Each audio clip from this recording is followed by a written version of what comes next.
This episode of Marijuana Today Daily is brought to you by our friends over at Curaleaf, one of the nation's top multi-state cannabis operators with 48 local dispensaries, 13 cultivation sites, and 12 processing facilities, serving up more than 150,000 registered medical marijuana patients. Check them out over at curaleaf.com, spelled C-U-R-A-L-E-A-F. Good morning, Marijuana Nation. It's Friday, August 2nd, 2019, and you're tuned in to episode 768 of Marijuana Today Daily. I'm your host, Shay Gunther, and I'll be walking you through today's marijuana news and headlines. As always, we have a full and busy day of cannabis news in our hands, so let's jump right into it.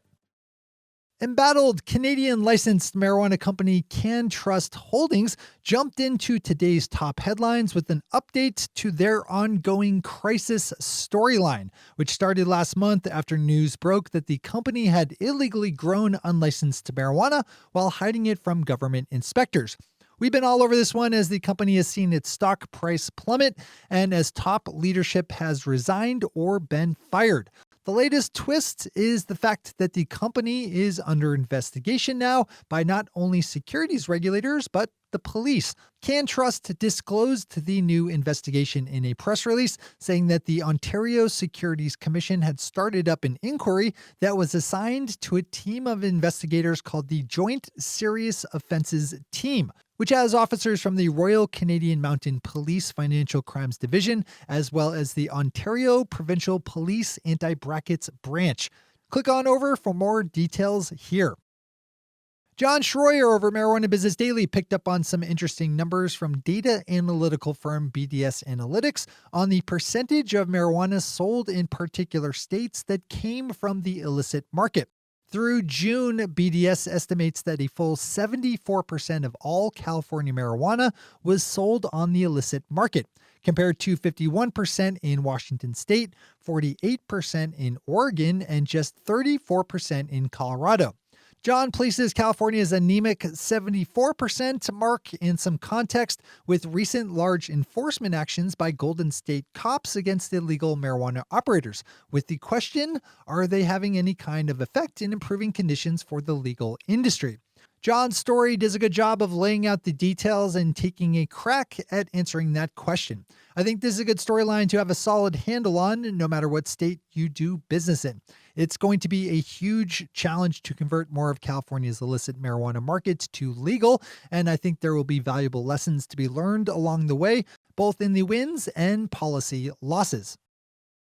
Wrapping up our top news today and for the week is Mr. Kyle Yeager over at Marijuana Moments, who is reporting that a new ACLU filing is charging that the corrupt and criminal Trump administration separated at least 6 families because one of the parents were immigrants with minor cannabis-related charges on their records.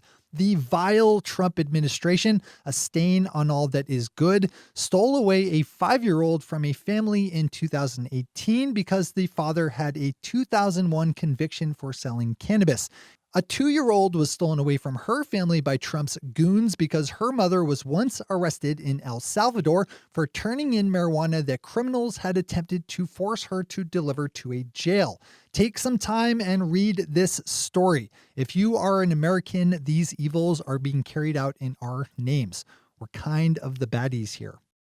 Those are our top stories for today. It's time for Marijuana Today Daily Headlines Blitz.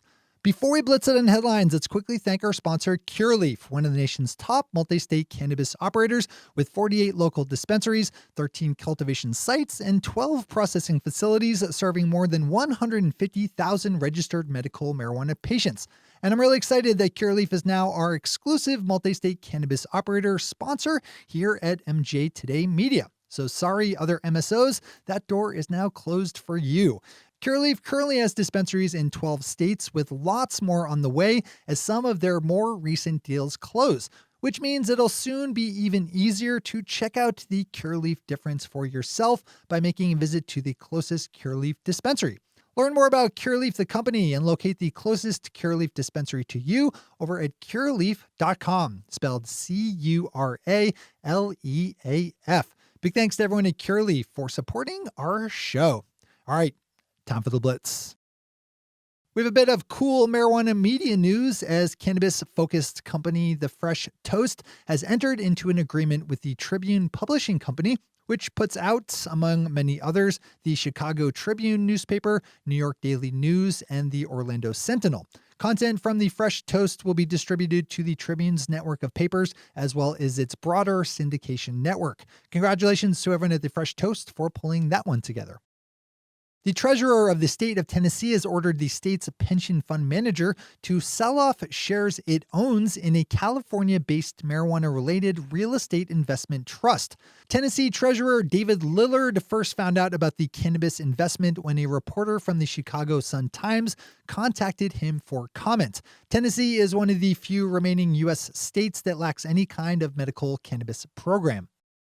Canadian licensed marijuana provider Aphria just released its latest financial results and is reporting that it saw a profit in this last fiscal fourth quarter. Aphria pulled in net revenues for the quarter of just under $130 million Canadian, or $97 million US, a 75% jump over the previous quarter. Net income came to $15.8 million Canadian, or around $12 million US. Pop over to Marijuana Business Daily for all the details and numbers here. A coalition of more than 100 activist organizations just signed onto a letter sent to congressional leaders urging them to pass a piece of marijuana legalization legislation packed with social justice provisions. The group, which includes the ACLU, the NAACP, and Human Rights Watch, wants lawmakers to pass the MORE Act, or Marijuana Reinvestment and Expungement Act, introduced by New York Representative Gerald Nadler, a bill that legalizes marijuana while also creating a path for people to expunge past cannabis crimes from their records, while also establishing a 5% federal sales tax on legal marijuana to fund community reinvestment and other social justice leaning programs. Zip over to Marijuana Moment to read the full letter and to scope out the other groups that signed on. Popping up to my corner of the country here in Maine, we have the Portland Press-Herald reporting on a unique bit of state law that's now in effect that mandates that all CBD products sold in Maine be produced with hemp grown within the state. That's a clever workaround to the uncertainty tied up in how industrial hemp is regulated at the federal level, and one that's geared to helping boost Maine hemp growers. According to a statement filed late last month by High Times Holdings, the parent company of High Times Magazine and the Cannabis Cup, Neil Watanabe, the chief financial officer brought on board just 3 months ago, is leaving his position, quote, to pursue other business opportunities, unquote.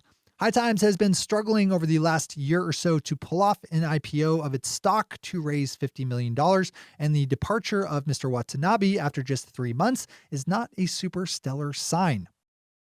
And finally for today, we have a bit of in-house news, kind of, in that multi-state cannabis operator Forefront Holdings is on the verge of wrapping up its merger with Canadian company Canix Capital Holdings to form a new larger firm that will start trading next week on the Canadian Securities Exchange.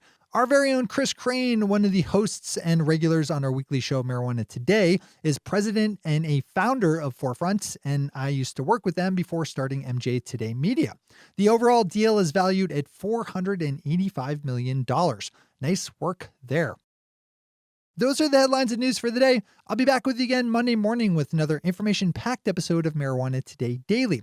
But in the meantime, if you have any stories to share or feedback to give, zip us an email to headlines@mjtodaydaily.com. And while you're clicking around the interwebs, swing over to our Twitter account at MJ Today Daily and visit our website at mjtodaydaily.com to find links to all the news we cover.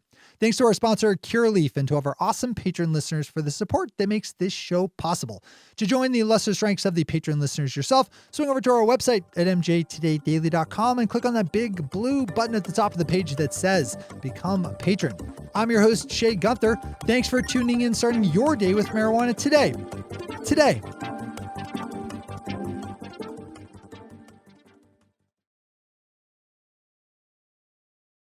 One take, Shay. One take.